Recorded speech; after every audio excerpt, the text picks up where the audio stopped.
ನಮಸ್ಕಾರ, ಎಲ್ಲರಿಗೂ ಕನ್ನಡತಿ ಅಡುಗೆ ಚಾನಲ್ಗೆ ಸ್ವಾಗತ.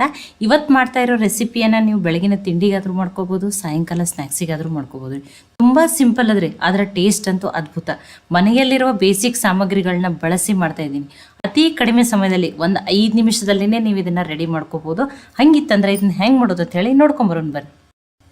ಇಲ್ಲಿ 1 ಈರುಳ್ಳಿಯನ್ನು ದಪ್ಪದಪ್ಪಾಗಿನೇ ಕಟ್ ಮಾಡಿ ಹಾಕಿನ್ರಿ. ನೀವು ಉದ್ದುದ್ದಾಗಿ ತೆಳುವಾಗಿ ಕಟ್ ಮಾಡಿನೂ ಹಾಕ್ಬೋದು. 2 ಮೆಣಸಿನ್ಕಾಯಿ ಸಣ್ಣದಾಗಿ ಕಟ್ ಮಾಡಿ ಹಾಕಿದ್ದೀನಿ. ಖಾರ ನೀವು ನೋಡಿ ಬಿಟ್ಟು ಹಾಕೋರಿ. 1 ಹಸಿ ಮೆಣಸಿನ್ಕಾಯಿ, 1 ಹಣ್ಣು ಮೆಣಸಿನ್ಕಾಯಿ ಅಥವಾ ಕೆಮ್ಮು ಮೆಣಸಿನ್ಕಾಯಿನ ಹಾಕಿದ್ದೀನಿ. ಕೆಮ್ಮು ಮೆಣಸಿನ್ಕಾಯಿನೇ ಹಾಕಬೇಕಾತೇನಿಲ್ಲ, 2 ಹಸಿರು ಮೆಣಸಿನ್ಕಾಯಿ ಹಾಕಿದ್ರೆ ಸಾಕ್ರಿ. ಸ್ವಲ್ಪ ತೊಳೆದು ಕಟ್ ಮಾಡಿ ಇಟ್ಕೊಂಡಿರುವಂಥ ಕೊತ್ತಂಬರಿ ಸೊಪ್ಪನ್ನು ಹಾಕಿದ್ದೀರಿ. ಅರ್ಧ ಸ್ಪೂನ್ ಆಗಷ್ಟೇ ಜೀರಿಗೆಯನ್ನು ಹಾಕಿದ್ದೀನಿ. ಒಂದು ಸ್ವಲ್ಪನೇ ಅರಿಶಿನ, 1/4 ಟೀ ಸ್ಪೂನ್ ಆಗಷ್ಟಕ್ಕಿಂತನೂ ಕಡಿಮೆ ಹಾಕಿದ್ದೀನಿ ರೀ. ನಾನಿಲ್ಲಿ 1/4 ಟೀ ಸ್ಪೂನ್ ಆಗಷ್ಟೇ ಅಜ್ವಾನ್ ಅಥವಾ ಓಮ್ ಕಾಳನ್ನು ಹಾಕ್ತಾ ಇದ್ದೀನಿ ರೀ. ಓಮ್ ಕಾಳು ಡೈಜೆಷನ್ಗೂ ತುಂಬಾ ಒಳ್ಳೆಯದು. 1 ಬಟ್ಲಾಗಷ್ಟೇ ಅಕ್ಕಿ ಹಿಟ್ಟನ್ನು ಹಾಕ್ತಾ ಇದ್ದೀನಿ. ರೆಡಿಮೇಡ್ ಹಿಟ್ಟನ್ನಾದರೂ ಹಾಕ್ರಿ ಅಥವಾ ಅಕ್ಕಿ ಬೀಸಿ ಮಾಡ್ಕೊಂಡಿರೋ ಹಿಟ್ಟು ಯಾವುದಾದ್ರೂ ನಡೀತದೆ. ಅದರಲ್ಲೇ 1 ಬಟ್ಲಾಗಷ್ಟೇ ಗೋಧಿ ಹಿಟ್ಟನ್ನು ಹಾಕಿದ್ದೀನಿ.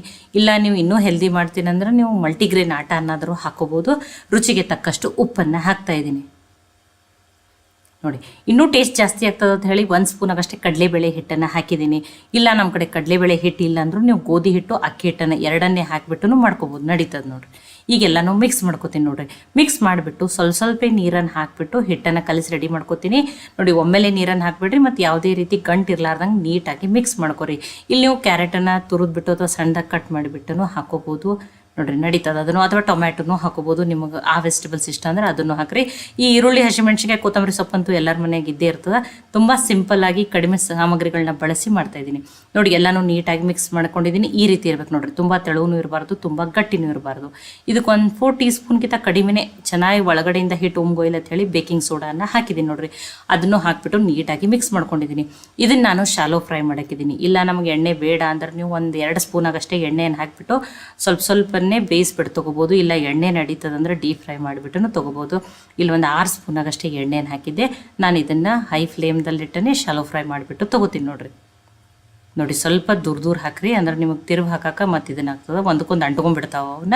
ನೋಡಿರಿ, ಒಂದು ಸೈಡ್ ಚೆನ್ನಾಗಿ ಬೇಯೋವರೆಗೂ ಏನು ಮಾಡಬೇಡ್ರಿ, ತಿರುಗಿಬಿಟ್ಟು ತೊಗೋಬೇಡ್ರಿ. ನೋಡಿರಿ, ಒಂದು ಸೈಡ್ ಚೆನ್ನಾಗಿ ಬೇಯ್ದ ಮೇಲೆ ತಿರುಗಿಬಿಟ್ಟು ತೊಗೋರಿ.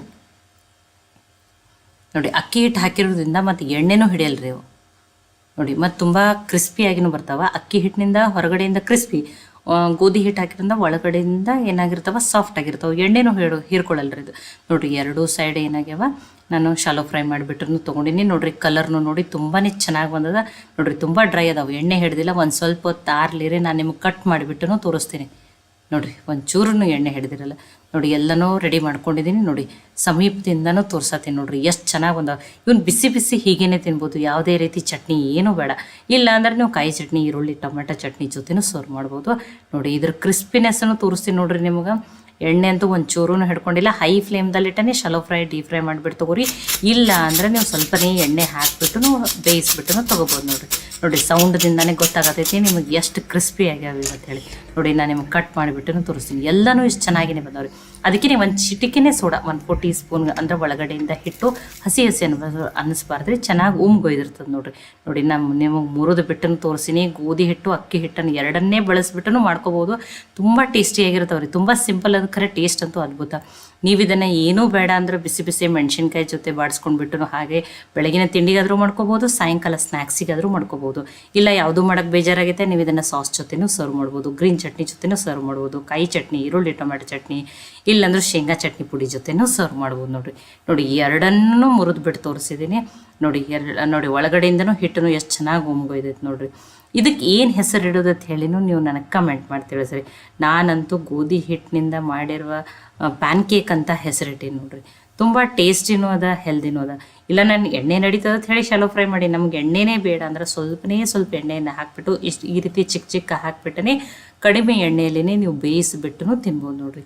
ತುಂಬ ಟೇಸ್ಟಿಯಾಗಿರುವಂಥ ರೆಸಿಪಿ ರೀ. ಈ ರೆಸಿಪಿ ನಿಮ್ಗೆ ಇಷ್ಟ ಆಗಿತ್ತಂದ್ರೆ ಲೈಕ್ ಮಾಡಿ, ಶೇರ್ ಮಾಡಿ, ಕಮೆಂಟ್ ಮಾಡಿರಿ. ಖಂಡಿತನೂ ಟ್ರೈ ಮಾಡಿ ನೋಡಿರಿ. ಟ್ರೈ ಮಾಡಿ ನನಗೆ ಹೆಂಗೆ ಬಂದಿತ್ತು ತಿಳಿಸ್ರಿ. ಮತ್ತು ಒಳ್ಳೆ ಹೊಸ ರೆಸಿಪಿಗಳಿಗಾಗಿ ಕನ್ನಡತಿ ಅಡುಗೆ ಚಾನಲನ್ನು ಸಬ್ಸ್ಕ್ರೈಬ್ ಮಾಡಿ, ಬೆಲ್ ಐಕಾನ್ ಪ್ರೆಸ್ ಮಾಡಿರಿ. ಮತ್ತು ನೀವು ಇದನ್ನು ಯಾವ ಸಿಟಿ, ಯಾವ ಊರಿಂದ ನನ್ನ ವಿಡಿಯೋವನ್ನು ನೋಡ್ತಿರತ್ತೆ ಹೇಳಿನೋ ನನಗೆ ಕಮೆಂಟ್ ಮಾಡಿ ತಿಳಿಸ್ರಿ. ನಾನು ನಿಮ್ಗೆ ಧನ್ಯವಾದಗಳನ್ನ ಹೇಳೋಕ್ಕೆ ಬಯಸ್ತೀನಿ. ಈ ವಿಡಿಯೋವನ್ನು ಹೈಪ್ ಮಾಡಿರಿ. ಹೈಪ್ ದಿಸ್ ವಿಡಿಯೋ ಬಂದಿರ್ತದೆ, ಅವಾಗ ನೀವು ಹೈಪ್ ಮಾಡಿರಿ, ಇನ್ನೂ ಜಾಸ್ತಿ ಜನಕ್ಕೆ ರೀಚ್ ಆಗ್ತದೆ. ಕನ್ನಡತಿ ಅಡುಗೆ ಚಾನಲನ್ನು ಸಪೋರ್ಟ್ ಮಾಡಿರಿ. ಮತ್ತೊಮ್ಮೆ ಎಲ್ಲರಿಗೂ ಧನ್ಯವಾದಗಳು.